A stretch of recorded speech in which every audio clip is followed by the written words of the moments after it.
Subscribe कीजिए हमारे YouTube channel AR3 coaching classes को और बेल आइकॉन को प्रेस करो ताकि लेटेस्ट वीडियो की नोटिफिकेशन सबसे पहले पा सकें। हेलो स्टूडेंट, मैं अरविंद कुमार, स्वागत है आज आपका AR3 कोचिंग क्लासेस में। आज हम पढ़ेंगे पृष्ठीय क्षेत्रफल और आयतन, चैप्टर 12 प्रश्नावली 12.2 का ये लेक्चर नंबर 5 है। ठीक है, तो इस वीडियो में हम इन स्क्रीन पर जो क्वेश्चन दिखाई दे रहे हैं इनको हल करने वाले हैं। ठीक है, तो बने रहिए वीडियो के अंत तक और वीडियो को दोस्तों के साथ शेयर अवश्य कीजिए। ठीक है,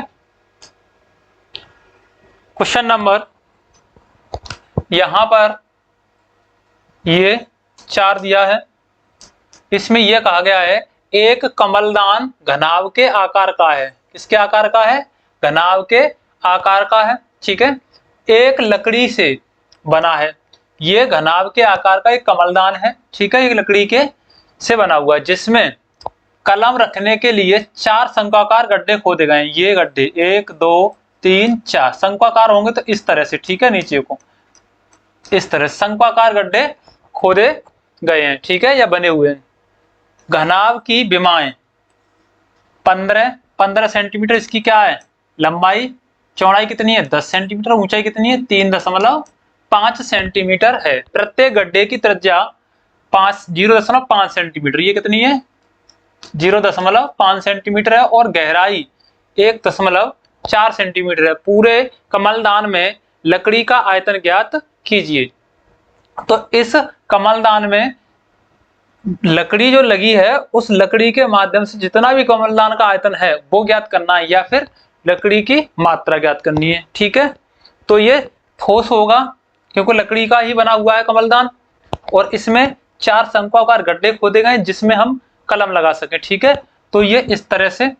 तो यहां पर देखो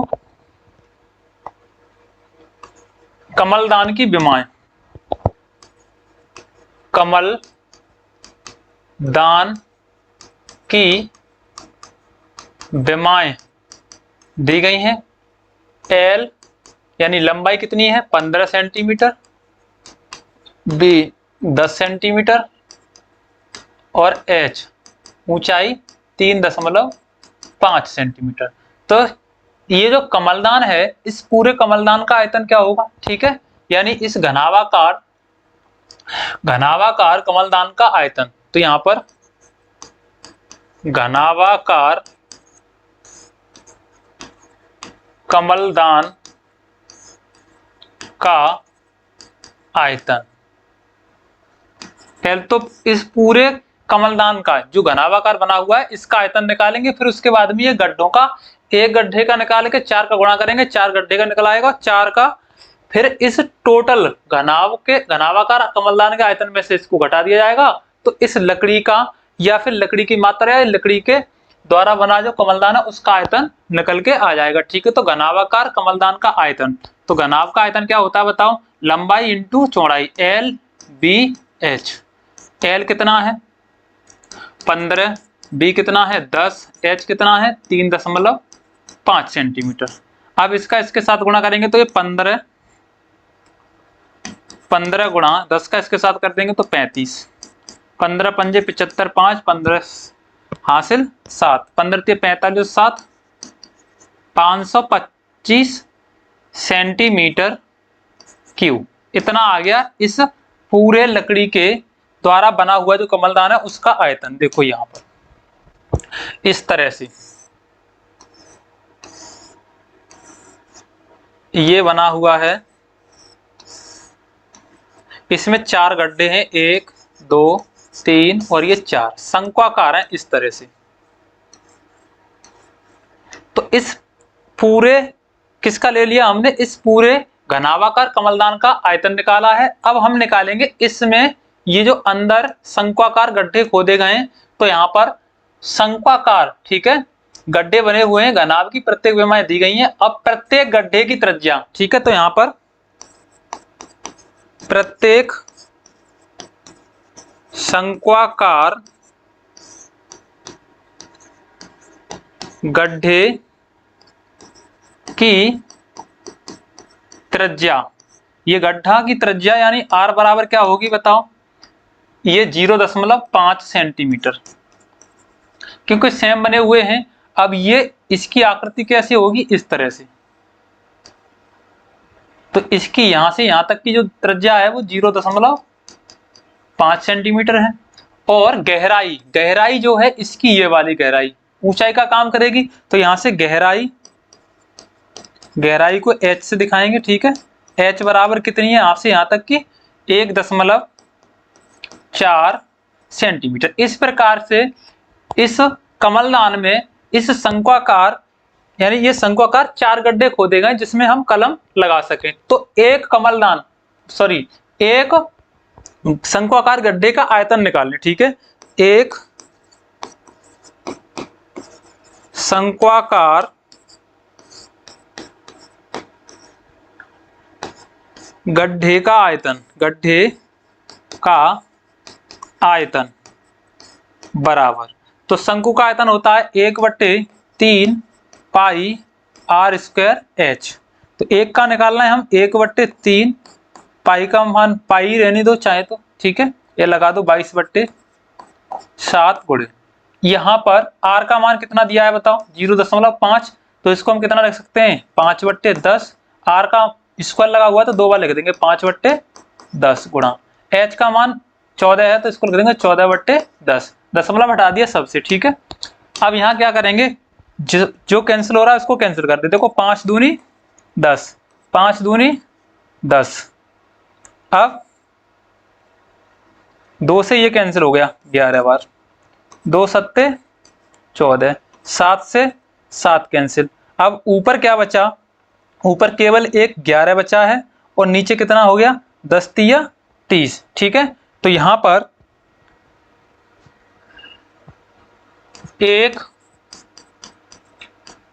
गड्ढे का आयतन बराबर 11/10 तिया 30 सेंटीमीटर क्यूब, इतना आ गया एक गड्ढे का। इस प्रकार के 4 शंक्वाकार गड्ढे हैं। तो यहां पर चारों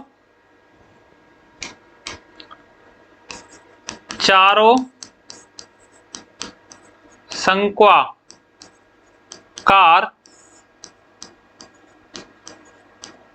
गड्ढों का कुल आयतन, या फिर इसको यहां से शंक्वाकार गड्ढों का कुल आयतन बराबर, एक का इतना आया है तो 4 का गुणा कर देंगे, 4 गुणा 11/30। तो कितना हो जाएगा, 11 चौका 44/30 सेंटीमीटर क्यूब। अब निकालना क्या है हमको, इस कमलदान में जो लकड़ी प्रयुक्त की गई है उसका आयतन, या तो उसकी लकड़ी की मात्रा या फिर लकड़ी का आयतन कितना रह गया, ठीक है। तो ये बताओ, ये कमलदान बना हुआ है और ये घनाभ की आकृति का है, ठीक है। तो यहाँ पर इसमें 4 गड्ढे कर दिए गए, कैसे, शंक्वाकार। तो इन 4 शंक्वाकार गड्ढों का आयतन क्या कर देंगे, घटा देंगे। तो यहाँ से इस पूरे कमलदान से लकड़ी का आयतन कमी तो होगा, क्योंकि इसको लकड़ी इतनी इसमें से बाहर निकाल दी गई। एक ठोस था ये घनाभाकार, इसका तो आयतन हमने निकाल लिया पूरा। तो इसमें से अब हम क्या करेंगे बताइए, गहराई दी हुई है, पूरे कमलदान में लकड़ी का आयतन या मात्रा, ठीक है। यहाँ पर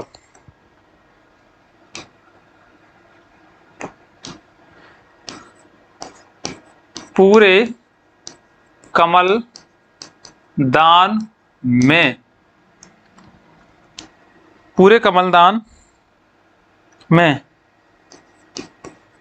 लकड़ी की यहाँ पर मात्रा लिख देंगे, ठीक है। मात्रा या फिर आयतन,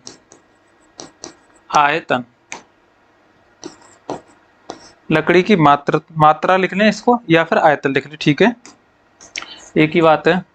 लकड़ी की मात्रा या आयतन। तो बताओ पूरे कमलदान का, तो इस घनाभाकार कमलदान का आयतन यानी कुल कितना आया है, 525 में से कितना घटाना है, ये चारों शंक्वाकार गड्ढों का आयतन, ठीक है। तो यहां से 525 माइनस 44/30, इसका बट्टे 1 कर देंगे, एलसीएम ले लेंगे कितना, 30 एलसीएम ले लिया, ये हो गया 30 गुणा 525 गुणे 30 माइनस की 30 का इसके साथ करोगे 1 गुना हो जाएगा इसका, 44 गुना 1 लिखना चाहो तो लिख दो, ना लिखना चाहो तो कोई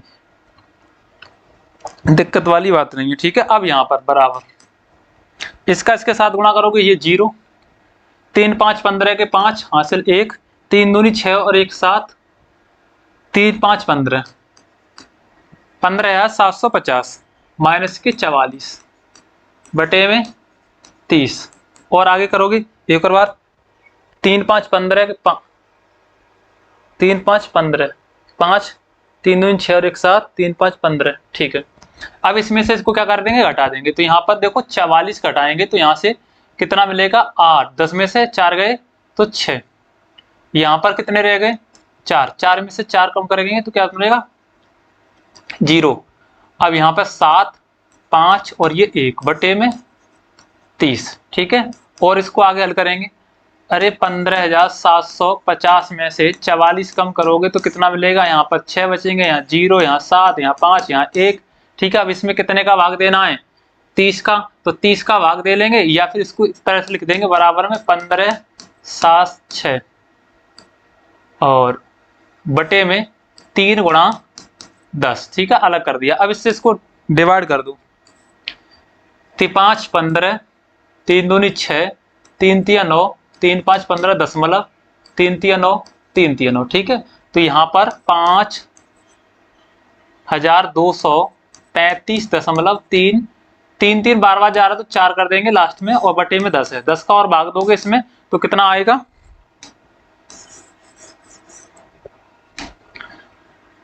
एक अंक और आगे बढ़ जाएगा, दशमलव 523.534 सेंटीमीटर क्यूब। तो इतनी लकड़ी का जो कुल आयतन है जो इस कमलदान को बनाने में प्रयुक्त की गई है, उसका आयतन कितना होगा या उसकी मात्रा होगी वो 523.534 सेंटीमीटर क्यूब। ठीक है, तो ये आ गया उसका आयतन। अब देखिए इसका स्क्रीनशॉट ले लीजिए। नेक्स्ट बढ़ते हैं अगले क्वेश्चन पर। अब ये क्वेश्चन नंबर 5,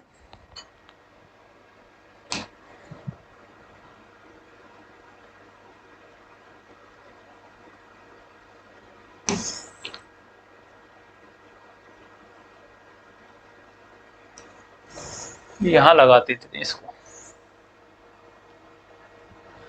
एक बर्तन एक उल्टे शंकु के आकार का है। ठीक है, कोई बर्तन है वो उल्टे शंकु के आकार का है, इस तरह से समझ लीजिए। ये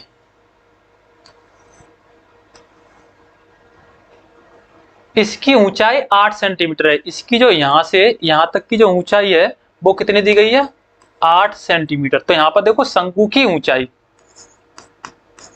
शंकु या शंक्वाकार बर्तन की ऊंचाई। ठीक है, ऐसे लिखेंगे, शंक्वाकार बर्तन की ऊंचाई, इसको हम h से दिखाएंगे, कितनी है बताओ। शंक्वाकार बर्तन की ऊंचाई h से दिखाएंगे कितनी है 8 सेंटीमीटर। ओके, और इसके ऊपरी सिरे जो खुला हुआ है, ये जो ऊपरी सिरा इसका जो खुला हुआ है की त्रिज्या 5 सेंटीमीटर है। तो यहां से इसको r से दिखा देंगे त्रिज्या को। ठीक है, त्रिज्या r बराबर कितनी है 5 सेंटीमीटर। यह ऊपर तक पानी से भरा हुआ है। ये जो शंक्वाकार बर्तन है वो पानी से भरा हुआ है।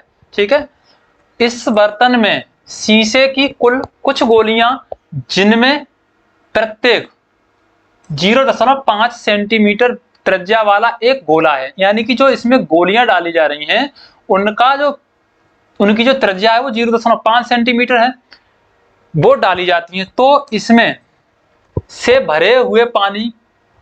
भरा हुआ जो पानी है वो पानी का 1/4 भाग बाहर निकल जाता है। बर्तन में डाली गई शीशे की गोलियों की संख्या ज्ञात कीजिए। ठीक है, तो यहां पर सबसे पहले क्या करें, शंक्वाकार बर्तन का आयतन निकाल लें। ठीक है, तो यहां पर देखो शंक्वाकार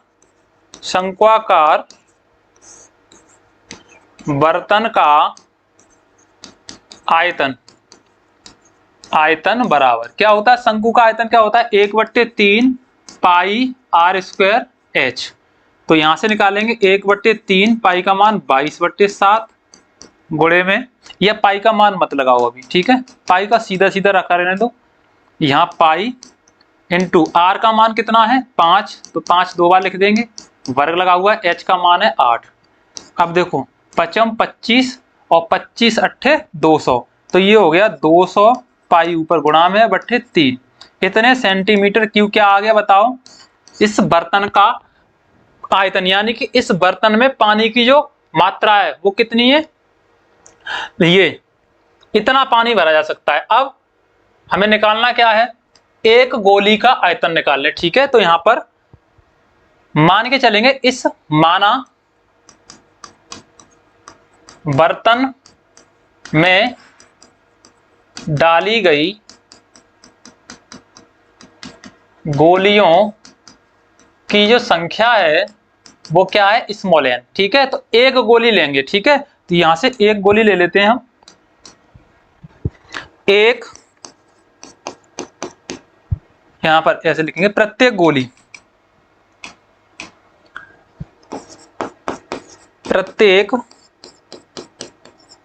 गोली की त्रिज्या कितनी है, इसको हम कैपिटल आर से दिखा दे रहे हैं, कितनी है 0.5 सेंटीमीटर, 0.5 सेंटीमीटर। तो यहां से एक गोली का आयतन निकाल ले, कितना, एक गोली का आयतन, ठीक है। तो यहां पर एक गोली का आयतन, एक गोली का आयतन बराबर, गोली कैसी होगी, गोलाकार होगी, तो गोले का आयतन क्या होता है 4/3 पाई आर क्यू, आर कैपिटल लिया यहाँ पर, तो आर क्यू, ये हो गया एक गोली का आयतन। तो यहाँ आगे और इसको हल करोगे, यहाँ बराबर लगा लोगे, ठीक है, 4/3 यानी 4π/3, आर का मान कितना है 0.5 है, कितना है 0.5 को कितना रख सकते हैं हम 5/10 गुणा में 5/10, फिर गुणा में 5/10, इतना लिख दो, क्योंकि घात 3 की लगी है तो 3 बार लिख दिया हमने, दशमलव भी हटा दिया। अब इसको 5 दूनी 10, 5 दूनी 10, 2 2 4 से 4 कैंसिल हुआ, 5 दूनी 10। अब बताओ, ऊपर तो केवल पाई बचा, नीचे 3 दूनी 6, इतने सेंटीमीटर क्यूब क्या आ गया, एक गोली का आयतन, क्या आ गया, एक गोली का आयतन, ठीक है। अब ये मान के चल रहे हैं, माना बर्तन में डाली गई संख्या, तो ठीक है, n गोलियों का आयतन। अब यहां पर n गोलियों का आयतन बराबर क्या होगा, n इंटू पाई/6 सेंटीमीटर क्यूब। अब n गोलियां जब बर्तन में डाली जाती हैं तो उस बर्तन का 1/4 भाग पानी का बाहर निकल आता है, तो जो पानी बाहर निकल रहा है उसका आयतन और ये डाली गई गोलियों का आयतन क्या होगा, बराबर होगा, ठीक है। तो यहां पर ये कहा गया है, इसमें से भरे हुए पानी का 1/4 भाग बाहर निकल जाता है, ठीक है। n गोलियां, ऐसे लिखेंगे, बर्तन में n गोलियां डालने पर पानी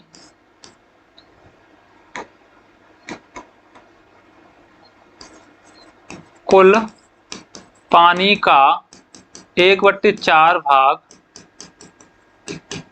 बाहर निकल जाता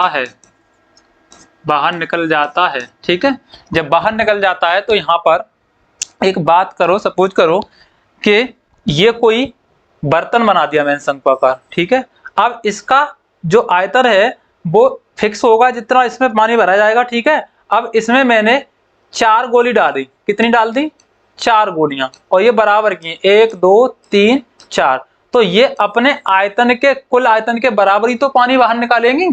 तो यहां पर इन गोलियों का आयतन प्लस बाहर निकले पानी का आयतन, ठीक है। तो यहां पर क्या करेंगे,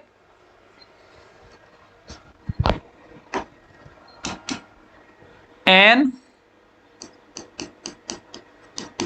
गोलियों का आयतन बराबर n गोलियों का आयतन बराबर क्या होगा, इस पूरे शंक्वाकार बर्तन में कुल पानी के आयतन का 1/4, क्योंकि 1/4 बाहर निकल रहा है, ठीक है, तो यहां पर निकलेंगे 1/4 इंटू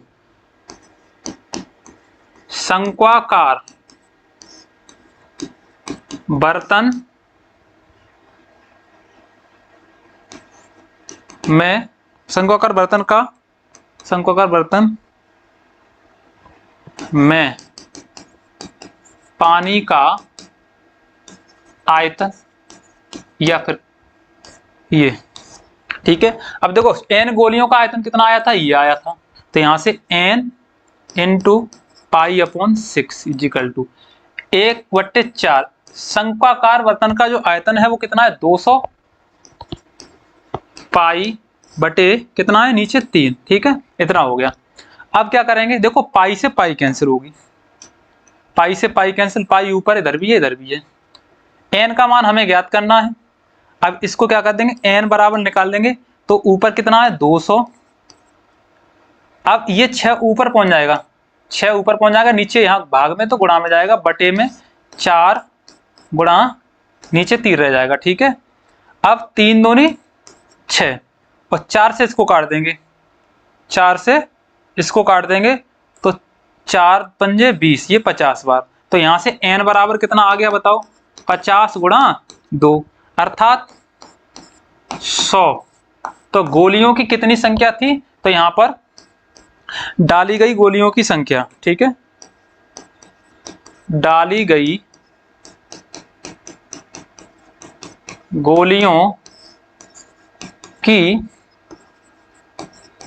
कुल संख्या n बराबर कितनी है 100, यानी कि 100 गोलियां अगर उस बर्तन में 0.5 सेंटीमीटर त्रिज्या की डाल दी जाए तो इस बर्तन का 1/4 भाग कुल आयतन का 1/4 पानी जो है बाहर निकाल देंगे। कितनी गोलियां, तो 100 गोलियां डाली जाएंगी, ठीक है। तो ये था आपका क्वेश्चन नंबर 5। नेक्स्ट बढ़ते हैं, तो आप इसका एक बार स्क्रीनशॉट ले लें। आगे अब देखिए क्वेश्चन नंबर 6 पे आ जाओ। क्वेश्चन नंबर 6 भाई, इसमें क्या करना है, देखें ऊंचाई 220 सेंटीमीटर और आधार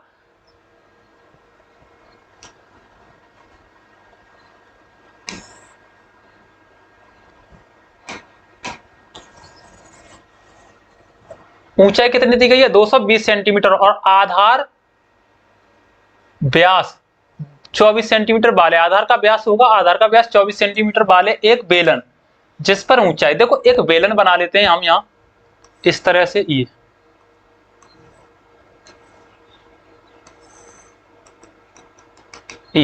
ठीक है, एक बेलन है, इसकी जो ऊंचाई है, इसकी ऊंचाई को हम 220 सेंटीमीटर और इसके आधार का जो व्यास है यहां से लेके यहां तक जो टोटल है वो कितना है 24 सेंटीमीटर, जिस पर ऊंचाई 60 सेंटीमीटर और 8 सेंटीमीटर, ऊंचाई 60 सेंटीमीटर और त्रिज्या 8 सेंटीमीटर वाला एक अन्य बेलन अध्यारोपित है। इसके ऊपर एक बेलन और रखा गया है, ठीक है, तो यहां पर एक बेलन और रख दिया जाएगा, एक बेलन और रख दिया है यहां इस तरह से।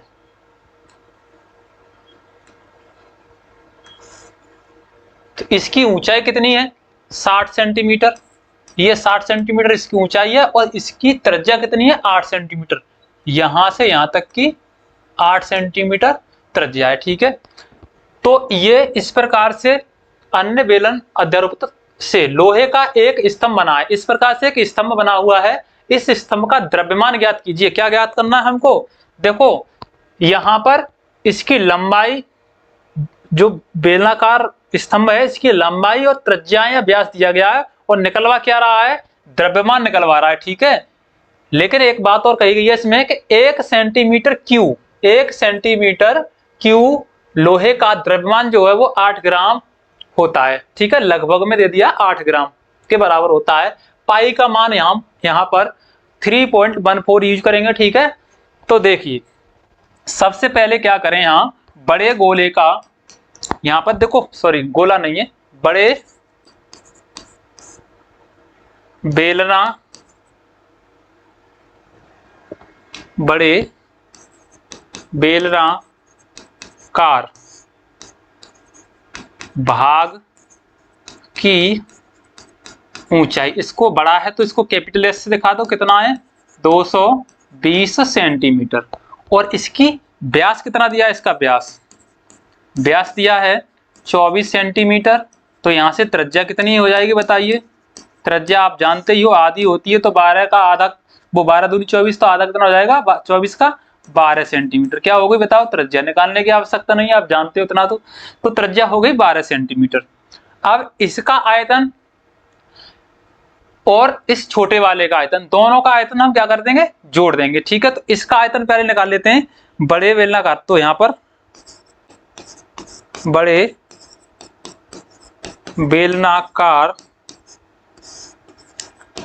भाग का आयतन बराबर, बेलन का आयतन होता है कितना, पाई आर स्क्वायर एच। अब देखो यहां हमने ये जो बड़ा है तो इसके लिए हम कैपिटल आर से इसको यहां दिखा देंगे। ये जो इसकी त्रिज्या है इसको कैपिटल आर से दिखाओ, बड़ा है तो इसकी हो जाएगी 12 सेंटीमीटर, आधी होती है। अब यहां पर भी हम क्या लिखेंगे, पाई आर स्क्वायर कैपिटल एच। ठीक है, तो पाई का मान लगा रहने दो ऐसे ही, ठीक है, या इतना ही रहने दो, पाई इंटू आर स्क्वायर 12 का वर्ग इंटू एच का मान 220, इतना आ गया। इसको यहीं पर छोड़ दूं, आगे क्या करोगे बताओ। लोहे के, अब ये इसके ऊपर एक छोटा और बेलनाकार स्तंभ वो बेलनाकार भाग रखा है, तो ये जो स्तंभ बना है तब निकलवा रहा है। तो यहाँ पर छोटे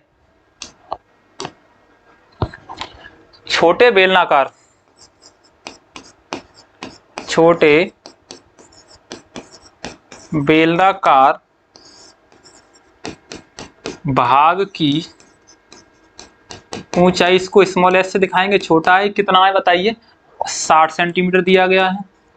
इसकी त्रिज्या दी गई है, व्यास नहीं दिया गया है, त्रिज्या को स्मॉल आर से दिखाएंगे, कितनी है बताओ, 8 सेंटीमीटर, ये रही त्रिज्या। ठीक है, तो इस छोटे बेलनाकार भाग का जो आयतन होगा वो कितना होगा, तो यहां पर छोटे बेलनाकार भाग का आयतन बराबर पाई स्मॉल आर स्क्वायर और एच स्मॉल एच होगी। तो यहां से पाई का मान तो लगाएंगे ही नहीं हम, आर का मान लगा दे रहे हैं हम, 8 दिया है तो 8 गुणा 8, एच का मान 60। ठीक है, इतना हो गया। अब क्या करें, संपूर्ण ये जो स्तंभ बना हुआ है लोहे के स्तंभ का संपूर्ण आयतन कितना है पहले वो निकाल लें। ठीक है, तो यहां पर लोहे के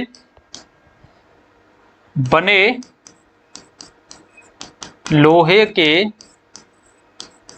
स्तंभ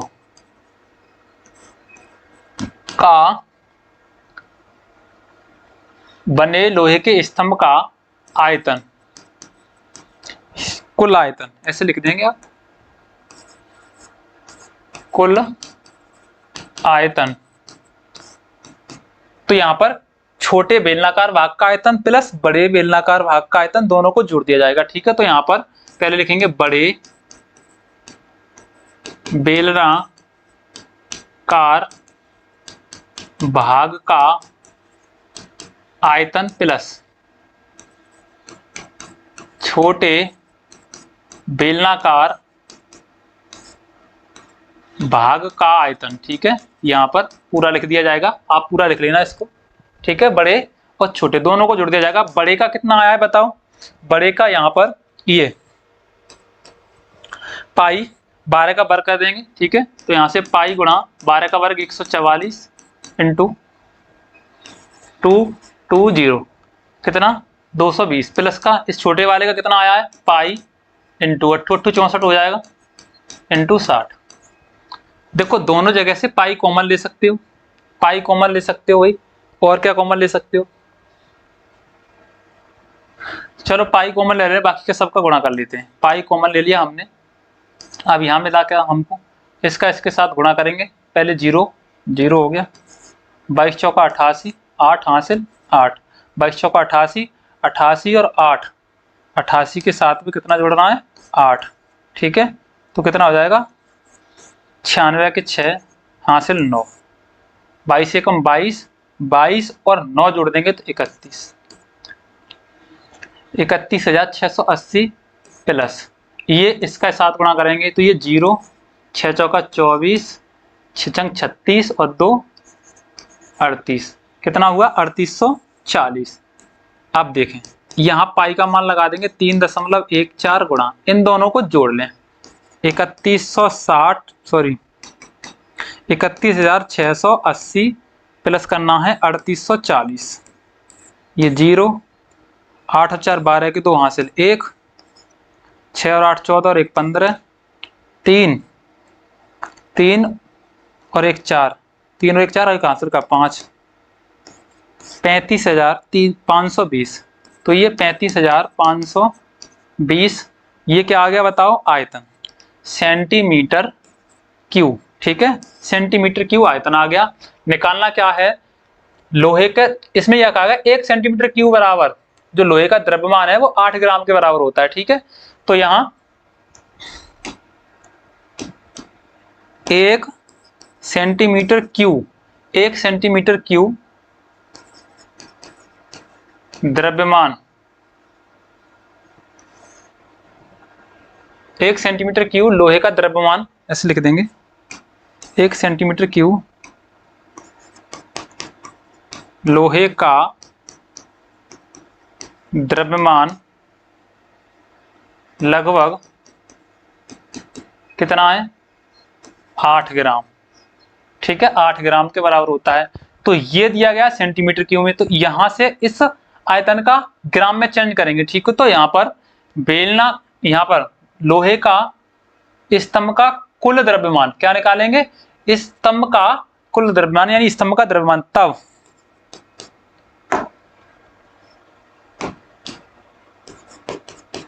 स्तंभ बने स्तंभ का बने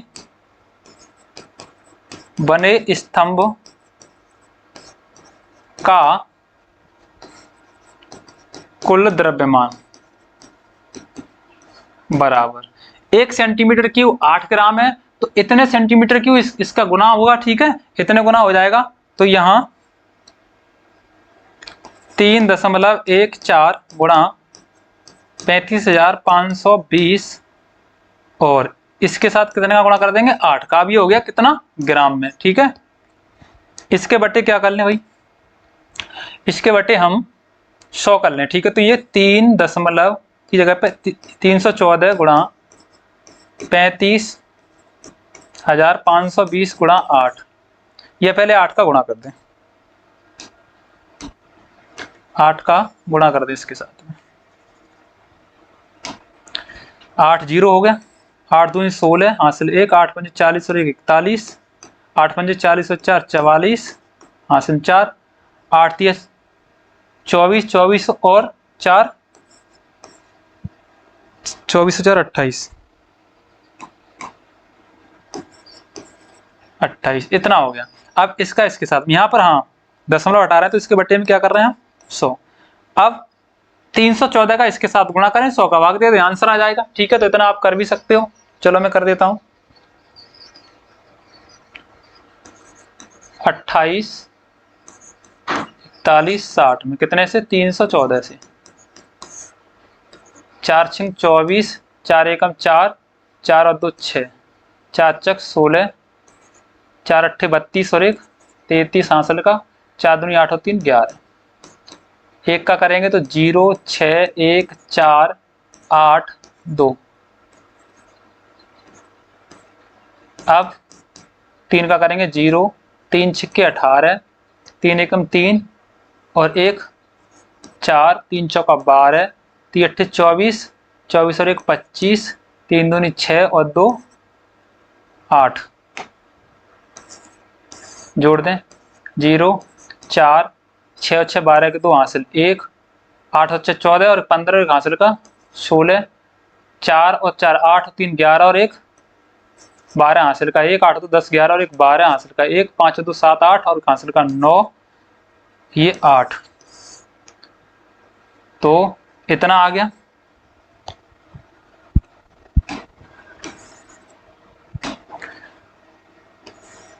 अब बराबर में कितना हुआ,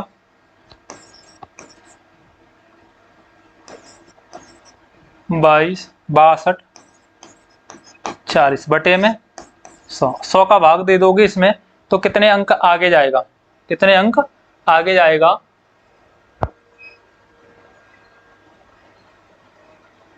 1-2 अंक आगे आगे चला जाएगा। तो 8, 9, 226, 2 अंक आगे जाएगा, यहाँ पर दशमलव लगाओगे 4। इतने ग्राम, इतने ग्राम क्या हुआ, इसका आयतन होगा। ठीक है, तो ये था आपका क्वेश्चन नंबर 6। स्क्रीनशॉट ले लें। तो जो स्तंभ बनना है उसका जो कुल द्रव्यमान है वो कितना है, अगर अब ये आया इसका आंसर ग्राम में। अगर आप इसको किलोग्राम में चेंज करना चाहते हो तो बताइए 1 ग्राम बराबर कितना होता है, 10 की घात ऋण 3 किलोग्राम। ठीक है, और 1000 या 1 किलोग्राम, 1 किलोग्राम बराबर कितना होता है, 10 की घात 3 या 1000। ठीक है, ग्राम। तो यहाँ पर आप ग्राम से किलोग्राम में चेंज कर रहे हो, छोटी यूनिट से बड़ी यूनिट में चेंज कर रहे हो। तो क्या करोगे, दशमलव को देखो 3 घात आगे ले जाओगे तो 3 अंक आगे ले जाओगे, 1 2 3, यानी कि यहाँ दशमलव लेके आ जाओगे। तो अब इसका आंसर अगर आप किलोग्राम में लिखना चाहोगे तो क्या लिखोगे बताइए। तब इसको लिख दोगे बराबर में 892, ये 3 अंक आगे ले आओगे 2। अब देखो 2 6 4 है, 2 6 4। अब इसको इतना ही लिख सकते हो पूरा, या फिर बाद बाकी के जो अंक हटाना चाहते हो तो बाद बाकी के अंक भी यहां से हटा सकते हो। तो इतना किलोग्राम इस स्तंभ का क्या होगा, आयतन होगा। तो ये था आपका क्वेश्चन नंबर 6। ठीक है, तो थैंक यू। नेक्स्ट मिलते हैं अगली वीडियो में। आप इसका स्क्रीनशॉट ले लें, अपने दोस्तों के साथ वीडियो को शेयर बस करें। ठीक है, और वीडियो को अगर अभी तक आपने देखकर चैनल को सब्सक्राइब नहीं किया है तो एक बार चैनल को सब्सक्राइब जरूर करें। धन्यवाद।